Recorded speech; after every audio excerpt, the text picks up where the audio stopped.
the obviously the problem with CrossFit gyms is that, they're somewhat homogenous, and you can have, like in New York, for example, where I live, I can probably throw a stone to 6 different CrossFit gyms from where I live. And so, differentiating yourself that way, and social media is a big help with that. And it's one of those things that's it's just easy to have somebody put on autopilot for you and do that. Anything having to do with billing is really easy for virtual assistants, especially like following up with delinquency. So that's a big one where people forget about that. If a credit card fails, do you have a system in place to not just remove that person from your system or, not allow them access, but actually make it so that they don't churn off because their credit card failed. And a lot of people just forget. Credit cards expire, they don't update it, they don't get a chance to do it. So having systems in place, and a lot of that, by the way, could be automated by things like Chargeify that we can set up for people.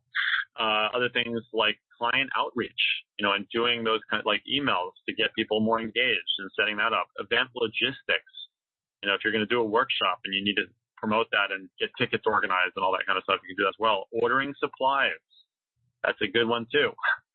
I've had, not a gym, but where was it? I had some office where they set up a webcam in the stockroom so that a VA could check on a weekly basis and order what they needed to. Wow. That's so cool.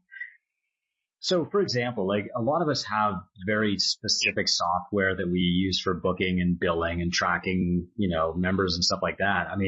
Could a VA access that software, look at who has set a personal best for the week, call or email them, or is that too deep? No, of course they can. That's a perfect use. Awesome. Yeah, it's amazing that to you, it's like, yeah, of course we can. That's obvious. And to us, I think there's a lot of people listening right now who are just kind of like smacking their forehead, like, why am I doing this thing? How much autonomy over like money and time should we be thinking about giving to a VA? Well, again, this goes back to the process. I really do believe that a process is not just about making something more easy to follow necessarily, but you're really reducing training is what you're doing. Because if you tell somebody, look, this process is perfect, we've tested it with multiple people, follow the process, then any competent person should just be able to get in and go and jump in and help. And so that then makes it so that, that's really it. Like you can see it at that point. So, yeah. Okay, but what about money? Like, let's say, okay, there's a client. Oh, sorry. Yeah. How much autonomy? Yeah. Yeah. So, there's a few ways around that. Obviously, you can develop trust with a particular VA. Like you can do that. We all of our finances are managed by one of the people on our team, Casey, who does all the finance stuff. And we've just built up trust over time. But there are also safeguards in place. We never have people using their own login. For example, everything is a shared login that's done in one password, so that's secure, and you could technically remove access that way. Plus, we have checklists for oversight. We use Slack for all team communication, and every single transaction that's done is posted into a Slack channel. So it's transparent. It's very public. There's no way around that. If you were to try to transfer money out for some reason, we would see that pop up, and that would be unusual. So there are all sorts of safeguards you can put in place there, but at the end of the day, if somebody really does want to do something malicious, there's very little that we can do to actually stop that. So operating on the basis that, if you do this, you might get taken for a ride is not going to help you. Mm-hmm. Mm-hmm. Okay. Yeah, it's interesting to me that there are like these safeguards kind of in place now, right? So why don't you tell us about like how your Slack channel works, because that's going to be new to a lot of people, and then just about how the VA service works in general. Sure. So we have this Slack group it's a membership group, which is the Leverage Labs, and so that's got about 600 people in it now at this point that are all just jamming on productivity. There's a biohacking channel. There's even a book club in it now. And it's a really, really interesting group of, I would say, mostly entrepreneurs. And then on the team side of things, we use Slack exclusively. We're an email zero company. We don't exchange any email internally. Everything is done on Slack, which is really important. And then the VA service itself, so we charge a subscription fee and then an hourly rate. So we charge $199 per month plus $40 per hour. And the $40 per hour is billed by the second, as I mentioned. The $199 a month is our membership fee. And what that gives you is access to the Leverage Labs. It gives you access to my weekly members only webinar that I do every Tuesday. And the biggest thing I'd say is that you get something we call strategy calls.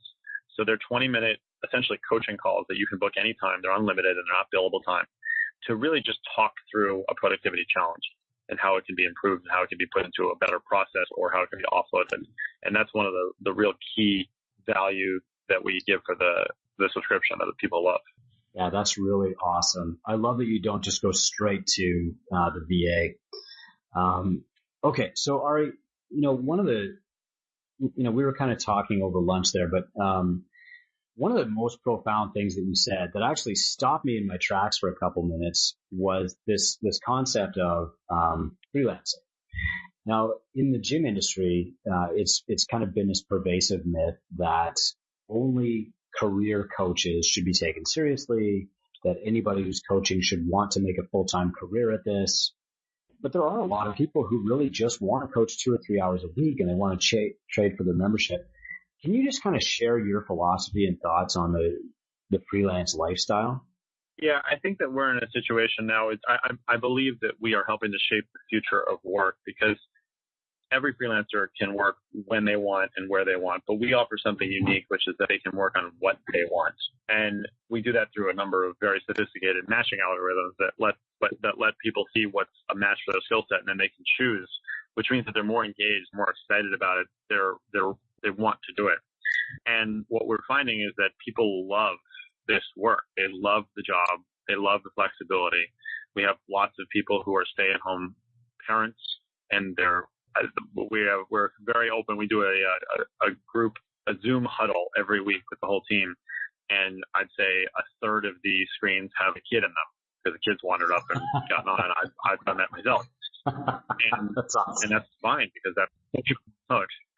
And the thing is that if you take somebody who is of a freelance mentality and you try to make them into an employee, it's like caging a bird. You're just never going to get the same level of productivity. Whereas now we get people who voluntarily stay up till 5 a.m. to learn a new skill because they want to get something done for a client, and they voluntarily help other members of the team. And again, we don't have any employees. So for people to spend their time for free to help other people on this team is just incredible. And I think it really speaks to the culture that we have cultivated. I love the term freelance in general, because it used to just apply more to the creative, jobs and tasks and stuff. But I really don't think that anybody necessarily has to be made into a full-time coach to want to enjoy coaching. And where there's this kind of notion in our industry that it's like, we want to get people to be this full-time coach. The truth is that most people don't actually want that. They're happy doing like the 2 to 3 hours a week or whatever. And if that makes them happy and allows them to progress, all that stuff, then that's awesome. We should be leaning into that, as long as they're still doing our training, showing up for our meetings. And if we're not making absurd requests of them, I think that's reasonable. So the mindset was the first thing I wanted you to get from this. The second thing is, there are a certain number of roles and tasks in your gym that really don't need a full-time person to take care of them. So, now it's so much easier. Once you've got your processes down, you guys have all done roles and tasks before. Now, if we can automate those things, that's when you would turn to a VA. And I think part of Ari's service is that 20-minute consultation every month where he's going to say, okay, well, here's what we could take off your plate. I think that might be super valuable. Ari and I ended our talk there, but I wanted to add a few notes at the end of this episode. First, if you're already in the Two Brain family, you've done your roles and tasks exercise. That means the optimize and automate steps are largely done already. At this point, if you've got a list of admin roles and tasks, or even just a list of things that you're not doing, if you go back through your checklist and say, oh, I struggled to get this done, or this took me more time, or I could just, do this easier by paying somebody, it's going to be really, really easy for you to use a VA. If you're not in a Two Brain group and you haven't done your roles and tasks exercises, I wouldn't suggest going with a VA right away.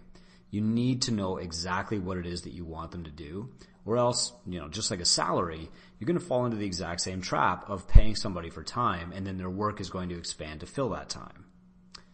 Where I think a VA is possibly optimized for use in the gym is, of course, to do the roll